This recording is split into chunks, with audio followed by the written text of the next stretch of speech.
महाशिवरात्रि व्रत कथा। नमः शिवाय। फाल्गुन मास के कृष्ण पक्ष की चतुर्दशी तिथि को आने वाली पावन रात्रि को महाशिवरात्रि कहा जाता है।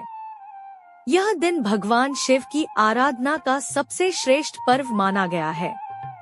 इस दिन व्रत, उपवास और रात्रि जागरण करने से भक्तों के पाप नष्ट होते हैं और उन्हें शिव कृपा प्राप्त होती है। प्राचीन समय में एक नगर में चित्रभानु नाम का एक शिकारी रहता था। वह अपने परिवार का पालन पोषण करने के लिए जंगल में जाकर पशुओं का शिकार करता था। एक बार फाल्गुन मास की कृष्ण चतुर्दशी के दिन वह शिकार की तलाश में जंगल गया, लेकिन पूरे दिन उसे कोई शिकार नहीं मिला। संध्या होने पर वह एक बिल्व वृक्ष पर चढ़ गया और रात वहीं बिताने का निश्चय किया।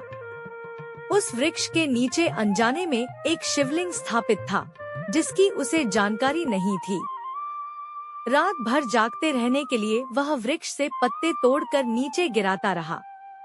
उसे पता नहीं था कि वे बिल्वपत्र सीधे शिवलिंग पर गिर रहे हैं। इस प्रकार उससे अनजाने में शिव पूजा हो रही थी। वह भूखा प्यासा भी था, यानी उससे व्रत भी हो गया और पूरी रात जागने से रात्रि जागरण भी। रात्रि के अलग अलग पहरों में शिकार की तलाश में कुछ हिरण वहां आए।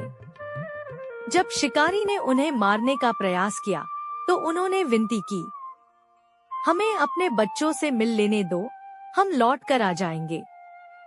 शिकारी ने दया दिखाते हुए उन्हें जाने दिया। ऐसा कई बार हुआ और अंततः उसका हृदय करुणा से भर गया। उसने सोचा, जीवों की हत्या करना उचित नहीं।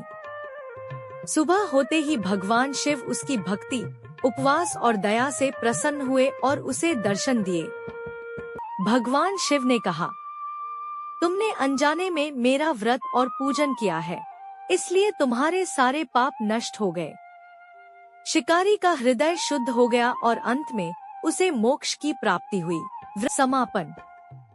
इस कथा से हमें यह शिक्षा मिलती है कि सच्ची भावना और जागरण से की गई भक्ति अवश्य फल देती है।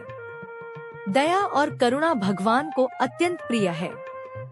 महाशिवरात्रि का व्रत करने से पाप नष्ट होते हैं और शिव कृपा प्राप्त होती है। इस दिन भक्त उपवास रखते हैं, शिवलिंग पर जल, दूध और बिल्वपत्र अर्पित करते हैं और ओम नमः शिवाय का जाप करते हैं। समापन पंक्ति। वीडियो कथा के लिए बोलिए भोलेनाथ शंकर भगवान की जय। अगर आपको यह कथा पसंद आई हो तो इसे आगे जरूर सुनाएं और भगवान शिव की भक्ति में लीन रहें।